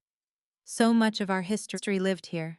William unlocked the front door. Inside, everything smelled exactly the same. Old pine, coffee, the faint scent of cedar from the fireplace. Nothing had changed. Everything had changed. He didn't ask me to sit. Instead, he walked to the living room window overlooking the lake. "I've practiced this conversation 100 times." I waited. "I don't think any version is good enough." "It probably isn't." He nodded. "I know." Several seconds passed. Finally, he spoke. "I owe you the truth." I folded my hands together. "Then tell me." He looked directly at me. "Not the edited version." "Good. Not the version that makes me sound better." "I don't want that version." He nodded slowly. "The truth is," he inhaled deeply, "I didn't only hide the financial losses. I know. I also hid how afraid I had become." I remained silent. "I built my entire identity around being dependable." "I know. The man who solved problems. The man who protected his family. The man everyone respected." He smiled sadly. "I became addicted to being that man." His honesty caught me off guard. When the investment started failing, he looked toward the lake. I couldn't accept that I had made such a terrible mistake. "So you kept investing?" "Yes." "When those investments failed, I borrowed more. When that failed, I hid everything." His shoulders slowly slumped. "I wasn't protecting our money anymore." He looked at me. "I was protecting my pride." The words hung quietly between us. Not dramatic, not defensive, simply true. I asked the question I had carried for weeks. "Did you ever think about leaving?" He looked surprised. "Leaving me?" He immediately shook his head. "Never. Not once. Grace." His eyes filled with tears. "You were the only part of my life I never wanted to lose." I stared at him. "Then why risk me?" He laughed softly through the tears. "Because fear doesn't think logically." He sat down heavily in one of the old wooden chairs. "I kept believing that if I could solve one more problem," he looked down, "I'd finally deserve to tell you. And every new problem made it harder." "Yes." I told myself tomorrow would be the right day. He smiled bitterly. Then tomorrow became next week. Next month. Until there wasn't any tomorrow left. I slowly sat across from him. For the first time in weeks, I wasn't looking at an opponent. I was looking at a broken man. Not broken because he had lost money.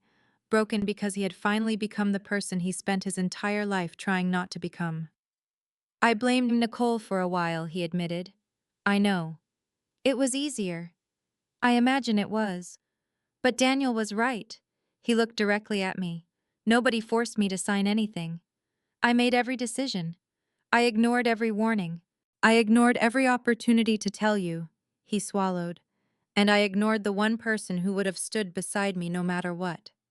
My eyes filled with tears. You don't know that. I do. He smiled sadly. I knew it the whole time.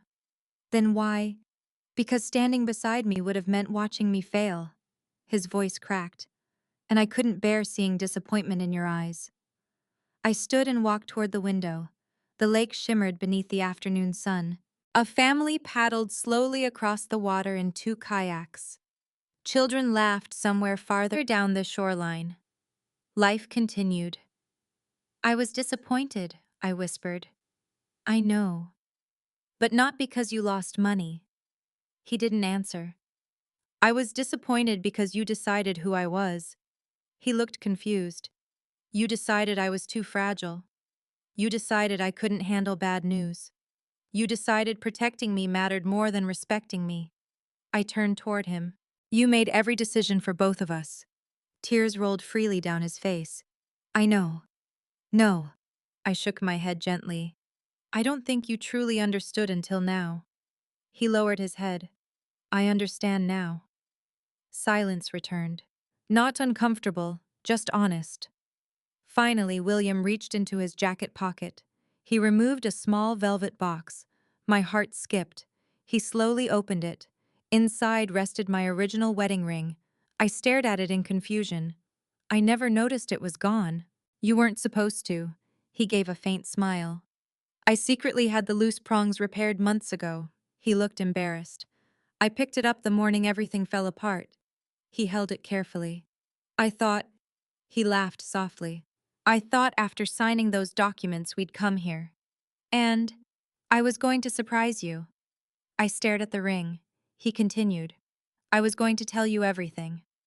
The irony hurt more than either of us expected. The ring represented exactly who we had become. He had planned one beautiful surprise, while hiding a devastating truth. I gently closed the velvet box. You should keep it. He looked surprised. I'm not ready to wear it again. He nodded immediately. I understand. No, I smiled sadly. I don't think you do. He waited. I forgive you. His eyes widened. You, I forgive you. Fresh tears filled his eyes. But forgiveness isn't permission to pretend none of this happened. He slowly nodded. I know. I don't know what our marriage becomes after this. I don't either. I can't promise we'll find our way back. I'm not asking you to. I looked at him for a long moment. I just needed to know that the man sitting in front of me was finally telling me the whole truth. He answered without hesitation. He is. For the first time in months, I believed him. Whether belief would someday become trust again, only time could answer that. By early autumn, the legal work that had consumed our lives for months was finally coming to an end. There was no dramatic courtroom verdict, no television cameras, no triumphant speech. Real justice, I learned, rarely arrives with applause. It arrives quietly, one signed document at a time. Daniel Harper called us into his office on a crisp Tuesday morning. The windows overlooked downtown Asheville, where maple trees had begun turning brilliant shades of red and gold. When William and I entered, Margaret Ellis was already seated beside Daniel. Ethan and Emily had driven in that morning as well. Neither wanted me to face another legal meeting alone. Daniel smiled warmly. I have good news. I hadn't heard those words in what felt like forever. He opened a thin folder. After several weeks of negotiations, the lenders have accepted a restructuring agreement. William let out a slow breath. Daniel continued. The jointly owned family residence will not be sold. I closed my eyes in relief. Our home. It's protected. I reached for Emily's hand without thinking. What about the lake house? She asked. Daniel looked down at another page. The lake house will also remain in the family. William quietly whispered, Thank God. Daniel nodded. Several commercial properties, however, will be liquidated over the next year. William didn't argue. I expected that. The remaining investment debt will be resolved through those sales and revised payment agreements. He paused before looking directly at me. And because the transfer documents were never executed, ownership of every jointly held asset remains exactly as it was before this process began. I felt tears gathering in my eyes. Not because we had escaped every consequence. We hadn't. We had still lost a great deal. But the future that William had nearly signed away without my knowledge had been preserved. Daniel closed the folder. I'd also like to address one final matter. Everyone looked at him. Ms. Nicole Reynolds is no longer involved in any aspect of these negotiations. Margaret quietly added, her professional licensing board has opened its own review regarding several of the recommendations made during this matter. I looked toward William. He simply nodded. I am not happy about that. Daniel understood immediately. Neither am I. William frowned. She gave me poor advice. She did. But, he hesitated. I made my own choices. Daniel smiled gently. And that's exactly why you've earned my respect. The room grew quiet. I've represented many people who spent years blaming everyone except themselves. William lowered his eyes. I don't have that luxury. No, Daniel agreed. You don't. As we left the meeting, Ethan stopped beside his father. Dad, William looked up. I owe you an apology too. Ethan shook his head. You already apologized. I didn't say enough. You don't have to. William looked genuinely surprised. I don't. Ethan smiled faintly. I've watched you spend the last 2 months telling the truth even when it embarrassed you. He placed a hand on his father's shoulder. That matters. William's eyes became glassy. I'm still not proud of myself. I wouldn't expect you to be. Ethan gave him a small smile. But I am proud that you finally stopped hiding. Watching my son say those words reminded me that healing often begins long before forgiveness feels complete. It begins with honesty. Over the following weeks, our family slowly settled into a different rhythm. Not the old one. That life was gone. A new one. William officially retired from every remaining business interest. Not because anyone forced him. Because he no longer trusted himself to chase one more opportunity. One afternoon, he quietly handed me every financial password, every account statement, every property file, and every legal document we owned. He placed them on the dining room table. No more secrets. I looked at the neatly organized folders. You're sure? He nodded. I should have done this years ago. I smiled sadly. Yes, I know. From that day forward, every financial decision became exactly what it should have been all along. A conversation, not an announcement, not a surprise, a conversation. Meanwhile, I continued volunteering at the library. Mrs. Henderson eventually asked whether I would consider leading a weekly reading program for children. Without looking at anyone else for approval, I accepted. The realization made me laugh on the drive home. For the first time in decades, I had made a meaningful decision entirely on my own. That evening I told William about it. I accepted, he smiled. I knew you would. You did. You looked happier after every volunteer shift. He stirred his coffee before continuing. I should have noticed those things more often. I reached across the table and gently squeezed his hand. You noticed. I just stopped paying attention. It was perhaps the simplest apology he had ever given me, and somehow, one of the most meaningful. As Thanksgiving approached, Emily suggested hosting dinner at our house. I hesitated. Last Thanksgiving had been the beginning of so many lies. She smiled. Maybe that's exactly why we should. So we did. Nothing extravagant. Turkey, mashed potatoes, homemade rolls, pumpkin pie. The grandchildren filled the house with laughter. Football played quietly in the background. Someone burned the dinner rolls. William looked at me and smiled. At least nothing's on fire this time. For the first time in months, I laughed without forcing it. Later that evening, after everyone had gone home, we stood together on the back porch. The same porch where we had once watched the sunrise, believing our future was perfectly secure. It wasn't. Maybe it never had been. Life had taught me that security doesn't come from perfect plans. It comes from honest relationships. William looked toward the mountains.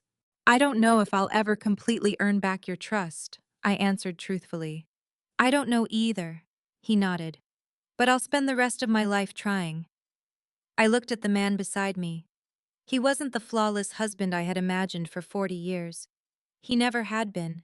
He was simply a human being, capable of extraordinary love, capable of devastating mistakes, capable of genuine remorse. Perhaps that was enough. Perhaps it wasn't. Either way, I no longer needed perfection in order to move forward. I only needed truth. And for the first time in a very long time, truth was finally living in our home again. People sometimes ask me when my life changed. Most expect me to say it was the morning I ran into Harper Legal Group. Others assume it was the moment William admitted he had hidden millions of dollars in failed investments. Some believe it was the day Daniel Harper walked through that conference room door and stopped the documents from being signed. They're all partly right.